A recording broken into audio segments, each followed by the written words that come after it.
सीधे गुजरात लिए चलते हैं, जहां सम्राट संप्रति संग्रहालय का पीएम मोदी ने उद्घाटन किया है। ज्ञान धरोहर के संरक्षण का कार्य तो हो ही रहा है। इसके साथ साथ प्राचीन मंदिरों का पुनरुद्धार, तीर्थ क्षेत्रों का विकास, ऐतिहासिक स्थलों का विकास, आयुर्वेद और योग का प्रचार प्रसार, हर स्तर पर इस दिशा में काम हो रहा है। यहां गुजरात में ही लोथल में विशाल मैरीटाइम म्यूजियम बन रहा है और ये दुनिया का सबसे बड़ा मैरीटाइम म्यूजियम बनने जा रहा है। यहां से 70-80 किलोमीटर दूरी पर है। उधर वडनगर में एक बहुत बड़ा म्यूजियम बना है। वो दुनिया के अच्छे म्यूजियमों में उसकी जगह बन चुकी है।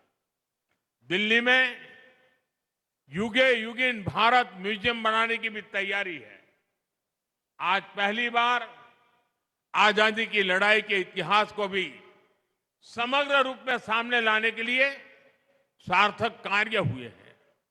आपको याद होगा, पहले ये काम राजनीतिक चश्मे से होते थे। एक राजनीतिक परिवार का नैरेटिव कैसे सेट हो, वोट बैंक के हिसाब से बातें कैसे बोली जाए, सब कुछ इसी के इर्द गिर्द घूमता था। हमने इस मानसिकता को समाप्त किया है। हम सबका साथ सबका विकास के मंत्र के साथ चल रहे हैं। यही मंत्र विकसित भारत के विजन की आत्मा है। साथियों, आप सभी संतगण भारत की विरासत को संजोने का इतना महान प्रयास कर रहे हैं। हम व्यक्तिगत आकांक्षा से ऊपर उठकर समाज और राष्ट्र के लक्ष्यों के लिए काम करते हैं तो देश के विकास को गति और मिल जाती है। इसी भावना के साथ मैं नवकार महामंत्र दिवस पर दिल्ली में हुए कार्यक्रम में भी शामिल हुआ था। इस आयोजन में चारों फिरके एक साथ जुटे थे। उस ऐतिहासिक अवसर पर मैंने 9 आग्रह किए थे, 9 संकल्पों की बात की थी और जिसका उल्लेख अभी हमारे मुख्यमंत्री भूपेंद्र भाई ने भी किया।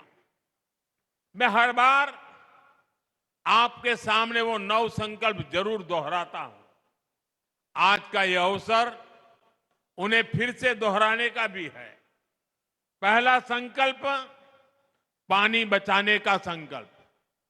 दूसरा संकल्प, एक पेड़ मां के नाम। तीसरा संकल्प, स्वच्छता का मिशन। चौथा संकल्प, वोकल फॉर लोकल। पांचवा संकल्प, देश दर्शन। छठा संकल्प, नेचुरल फार्मिंग को अपनाना। सातवां संकल्प, हेल्दी लाइफस्टाइल को अपनाना। आठवां संकल्प है योग और खेल को जीवन में लाना। नवा संकल्प है गरीबों की सहायता का संकल्प। और 10वां संकल्प आप सभी ने स्वयं से जोड़ लिया है और वो है भारत की विरासत का संरक्षण। आज का ये कार्यक्रम इसी का प्रतिबिंब है। साथियों, आने वाले समय में हमारे सामने बड़े लक्ष्य हैं। हमें बड़े संकल्पों को पूरा करना है। हमारी एकता, हमारे सांस्कृतिक संबल ही इसमें हमारी ताकत बनेगा।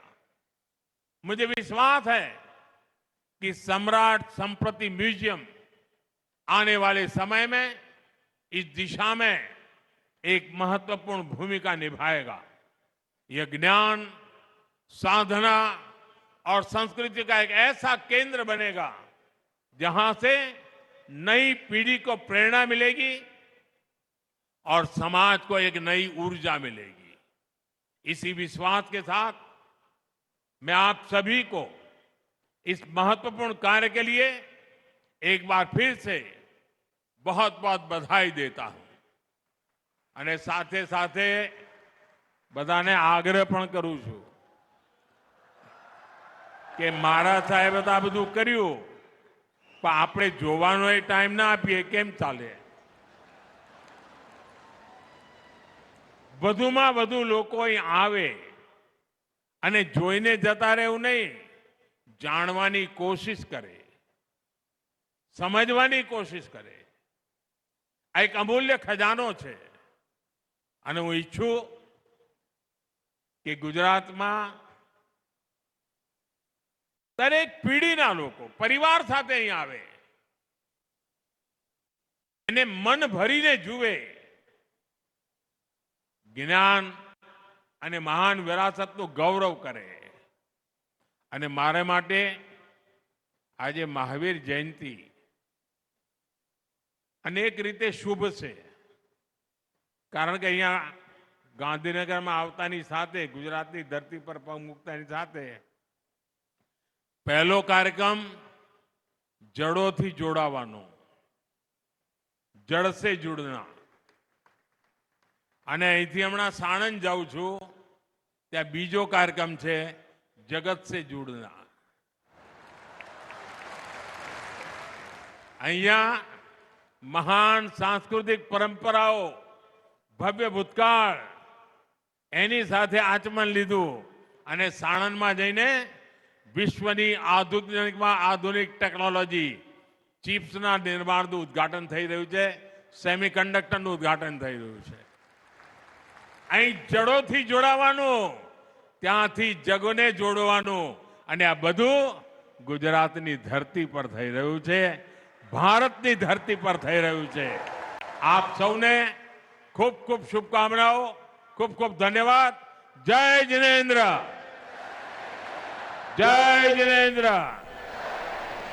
જય જિનેન્દ્ર.